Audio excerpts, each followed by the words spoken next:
पराया दर्द अपनाए, पराया दर्द अपनाए, उसे भगवान कहते हैं। पराया दर्द अपनाए, उसे भगवान कहते हैं। किसी के काम जो आए, उसे इंसान कहते हैं। किसी के काम जो आए, उसे इंसान कहते हैं। ये दुनिया एक उलझन है, कहीं धोखा कहीं ठोकर। ये दुनिया एक उलझन है, कहीं धोखा कहीं ठोकर। कहीं धोखा कहीं ठोकर, कहीं धोखा कहीं ठोकर। कितने धोखा खाकर तुम बैठे, कितनी ठोकरें खाकर बैठे, लेकिन यही ठोकरें इंसान को चलना सिखाती है। धोखा ही सावधानी देता है। सारी जिंदगी धोखे में गुजरती जा रही।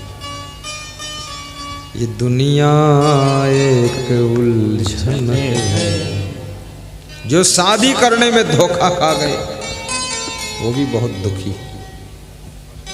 धोखे से गलत लड़की से शादी कर, लड़की ऐसी है बिल्कुल जेट विमान फाइट कर देगी। धोखे से गलत लड़के का चुनाव कर लिया, किसी की माना नहीं सुना नहीं, गलत लड़के के साथ भाग गई। नाम था अनीता, कुंवारी अनीता जाकर देवी बन गई। अनीता देवी थोड़े दिन में चिल्लाने लगी। अभी पिछले गांव से जहां से सत्संग करके मैं आया, एक सज्जन मेरे पास आए, दुख बहुत है, सुन लो थोड़ा। क्या है बताओ। बोले वाइफ मायके चली गई। तुमने कहा इससे बड़ा सुख क्या हो सकता है। छुट्टी मिल गई लफड़ा से। बोले 2 बच्चे थे, एक लड़का एक लड़की, उनको भी ले गई है। तो हमने कहा ये सो दूसरा सौभाग्य है, वो भी झंझट खत्म हुआ। तो बचा कौन। बोले मैं बचा हूं। तो हमने कहा तुम मेरे साथ आ जाओ। बोले मन में माया मोह बहुत है। तो हमने कहा तो जब वाइफ मायके चली गई तुम भी उसी के साथ चले जाओ, वहीं रहो ससुराल। बोले मायके में घर वर भी ठीक नहीं, सब कबाड़ खाना। तुमने कहा तुम्हारा घर। बोले 2 मंजिल है, बहुत सुंदर। तुमने चली क्यों गई। तो उन्होंने कहा वो कहती है यहाँ मुझे अच्छा नहीं लगता है, ससुराल में अच्छा नहीं लगता है। तो हमने कहा कि शादी कैसे कर लिया। अरे बोले मैं एक फैक्ट्री में नौकरी करता था, मुझे वो पकड़ ले गई, खींच ले गई, मंदिर में फेरा घूम के शादी कर ली। तो हमने कहा तब तो तुम बहुत भोला भंडारी हो, तुमको सब पकड़ के खींच के मंदिर में शादी कर लेते हैं, तुमने मना नहीं किया। बोले भीतर से थोड़ा थोड़ा मन हमारा भी था। फंस गए, लफड़ा हो गया। बोले बहुत दुखी हूं।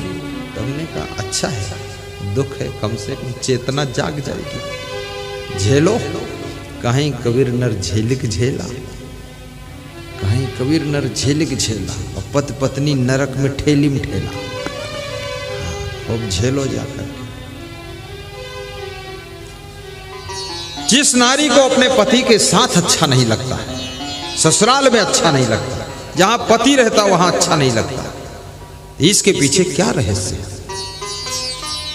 जब राम अयोध्या त्याग करके 14 वर्ष वनवास के लिए प्रस्थान करते हैं, राम कहते सीता जी तुम अयोध्या में रहो। सीता जी ने कहा मेरा विवाह आपके साथ हुआ था, अयोध्या से नहीं हुआ है। जहाँ पर राम रहेंगे वहाँ मैं रहूंगी, जो खाएंगे वही खाऊंगी और जैसे रहेंगे वैसे रहूंगी। मैं तो आपके साथ वनवास चलूंगी क्योंकि मैं अर्धांगिनी हूँ। आप दुख उठाएं, मैं अयोध्या का सुख लूँ, मुझे नहीं चाहिए सुविधा।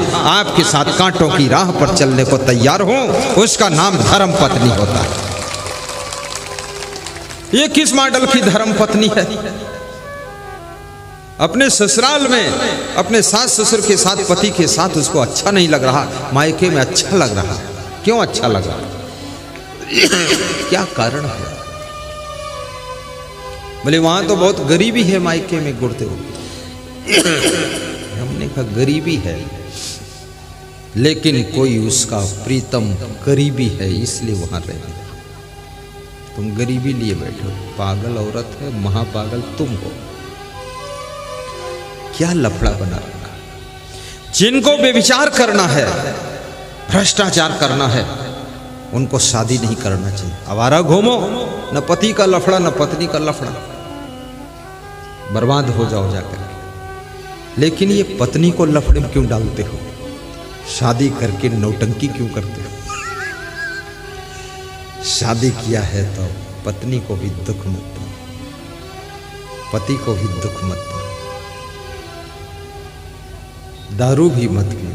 कितने पति लोग जब शादी करते ना, इतने सीधे साधे भोले भाले दिखते हैं, लगता है अयोध्या से राम जैसा जमाई आया।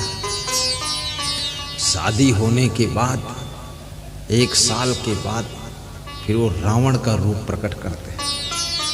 बेदनादन बोतलें चल रही हैं, जुआ खेल रहे हैं, ताश खेल रहे हैं, रावण की तरह गरज रहे हैं। पत्नी कुछ बोल दे तो ऐसा अकड़ के आंख दिखाते हैं। पत्नी भी सोचती कहाँ फंस गए, मैं मंदोदरी तो नहीं हूं लेकिन मेरा पति तो रावण है ही। ये पत्नी को क्या समझ रखा है? किसी की लड़की की जिंदगी को बर्बाद कर रहे हैं। उस पत्नी के माँ बाप को भी तुम टेंशन दे रहे। याद रखना, ऐसे दामाद बनो कि आपकी पत्नी के माँ बाप भी हर्ष से फूल करके रहे कि वाह क्या मेरा दामाद है, बिल्कुल देवता मिला है। ऐसी खुशी होना चाहिए। इसलिए ऐसा वैसा खाना पीना मत करना। मैं भजन गाता हूं एक कि कभी राम बन के कभी श्याम बन के चले आना। आपके अंदर भी राम का गुण होना चाहिए। उस देश में तुम्हारा जन्म हुआ है जिसमें राम जैसे भगवान, कृष्ण जैसे भगवान, मीरा जैसी भक्तिमती नारी, सेवरी जैसी भक्तिवान महिला का भी अवतार हुआ था। राम के कुछ गुण धारण करो। प्रेम के सागर बनो, गम खाना सीखो, सरल बनकर जीना सीखो। ये क्रोध और लोभ, ये अहंकार और ईर्ष्या दोष, इसको निकाल कर बाहर करो। इस जमाने के प्रभु सागर हो तुम, प्रेमियों के प्रेम के सागर हो तुम।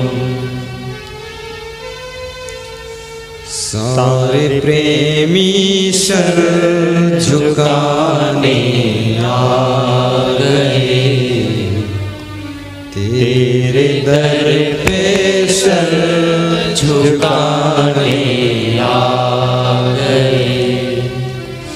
बात दिल की हम सुनाने आ गए। प्रेम के सागर बनो। कबीर साहब ने प्रेम का बड़ा महत्व बताया। जिस घर में प्रेम नहीं है, घर सोने की लंका है, फिर भी वहां दुख रहता है। और जिस घर के अंदर प्रेम करने वाली महिलाएं रहती हैं, मेहनत करने वाले पुरुष रहते हैं, प्रसन्न रहने वाले बच्चे रहते हैं, सेवाशील नारियां निवास करती है। और जिस घर में मुस्कुराती हुई एक पोतोहू सबके कार्यों को करती है, वो घर धरती का स्वर्ग होता है, धरती का स्वर्ग होता है।